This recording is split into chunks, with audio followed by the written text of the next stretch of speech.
On va rajouter nos premiers éléments à l'intérieur de notre méthode main.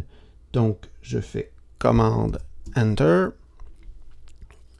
et je vais rajouter quelque chose à l'intérieur de ma balise app.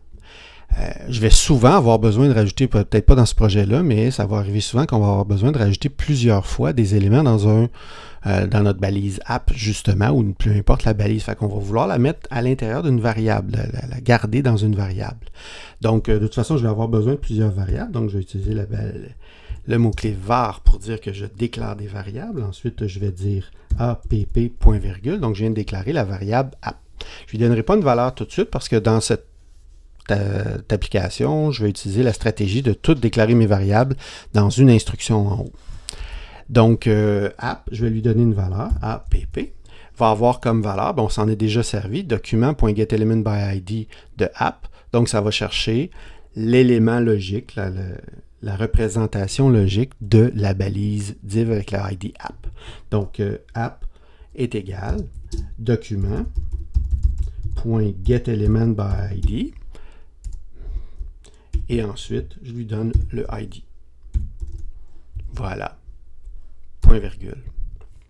Et là, à partir de ce moment-là, je peux faire ce que je veux. Je pourrais dire quelque chose genre app.innerHTML est égal à bonjour.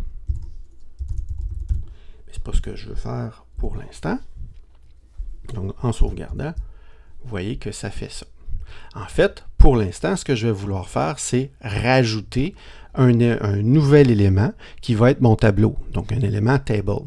Pour être capable de rajouter mon élément table, je vais devoir créer cet élément table-là.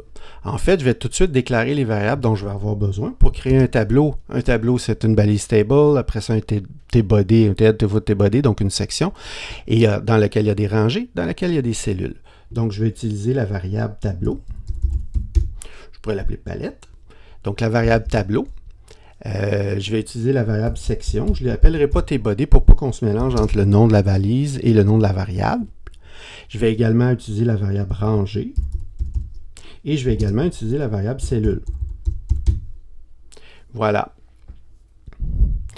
Donc, je vais créer donc mon élément table, qui se trouve être au final, qui se trouve être une balise table qu'on va créer, qu'on va rajouter à notre interface.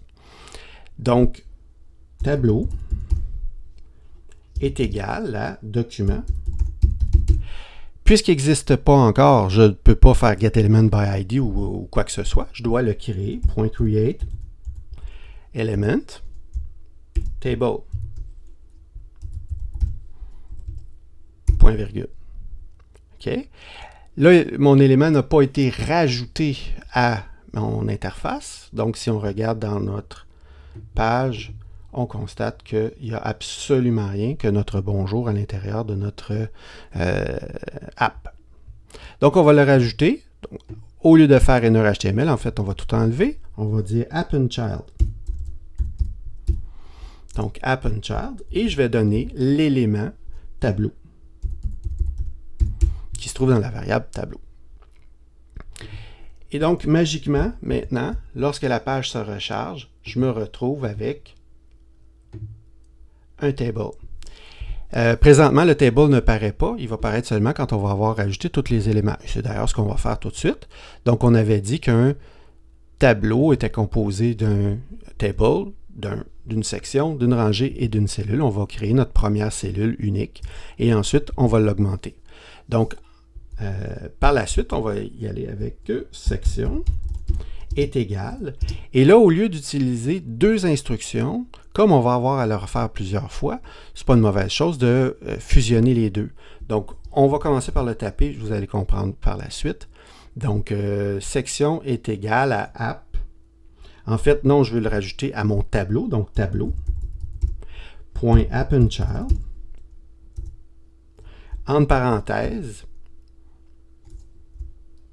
document. Donc, je mélange les deux, .createElement, tbody. Point virgule. OK. Okay? Donc, j'ai rajouté dans mon tableau un élément que je crée, qui est un élément tbody. Comme le AppendChild va retourner l'élément qui a été rajouté, je peux le mettre à l'intérieur d'une variable section. Je fais la même chose pour les deux autres niveaux de mon tableau. En fait, je vais faire un petit peu mon paresseux. Je vais copier et coller ces éléments-là. Comme ça. Donc, à l'intérieur de ma section, je vais vouloir mettre une rangée, donc TR, qui va se retrouver à l'intérieur de ma variable section, de mon élément section. Et ça va être un TR. Je l'ai appelé TR, mais je voulais l'appeler rangée. OK? Ensuite, je vais mettre une cellule qui va se trouver dans une rangée et qui va être une balise TD. On peut utiliser TH, ça n'a aucune importance en l'occurrence. OK? Et là, si je sauvegarde, je vais constater que mon HTML est devenu un tableau fonctionnel. On ne le voit pas encore parce qu'il n'y a absolument rien dedans, un TR et un TD dans lequel il n'y a aucun contenu. Pour être capable de le voir, une des choses que je vais faire, je vais rajouter à mon tableau un attribut border. Donc, tableau.setAttribute border. Et je vais tout simplement lui donner la valeur, mettons, 2. OK, pour qu'on voit la différence entre la bordure externe et les bordures internes. Point virgule. OK. Là, on constate quelque chose, c'est que le tableau est créé au complet et il est rajouté seulement à mon application à la fin. En fait, ça n'a vraiment aucune importance. À partir du moment où le tableau est créé, le tableau peut être soit composé complètement dans la mémoire sans être affiché, ou bien tout de suite rajouter. En fait, ce que je vais faire, c'est que je vais rajouter. Je vais tout simplement faire Alt, flèche par en haut pour monter cette ligne-là et m'arranger pour que tout de suite après l'avoir créé, je l'ai rajouté. Donc, je crée tableau, je rajoute tableau. Okay. Et ensuite, je fais mon setAttribute. Okay. Souvent, l'ordre n'a pas d'importance et souvent aussi, l'ordre a de l'importance en fonction de ce qu'on veut obtenir comme résultat. Donc, maintenant que ma bordure a été rajoutée, je devrais voir quelque chose. Oui, effectivement, j'ai une bordure autour de mon tableau. Okay, c'est un tableau standard, une bordure standard. Avec l'attribut border, ça met des bordures partout sur mon tableau. Okay? Ma prochaine étape, ça serait de voir un peu mieux la couleur et la cellule, justement. Donc, je vais jouer un peu avec le style de ma cellule. Donc, je vais faire cellule.style. .background color. .background color. OK. Et je n'écrirai pas background-color comme je suis habitué en CSS. Je vais utiliser background avec un C majuscule color parce que c'est comme ça que ça fonctionne. Si je mettais un tiret, ça indiquerait que je veux faire une soustraction. Et c'est pas ce que je veux faire. Et en JavaScript, toutes les propriétés CSS qui contiennent un tiret, donc qui sont composées de plusieurs mots, peuvent être retransférées de cette façon-là avec des majuscules. Donc, style background color est égal et j'utiliserai pas, je voudrais mettre du rouge, mais je n'utiliserai pas le mot red. Je vais utiliser RGB.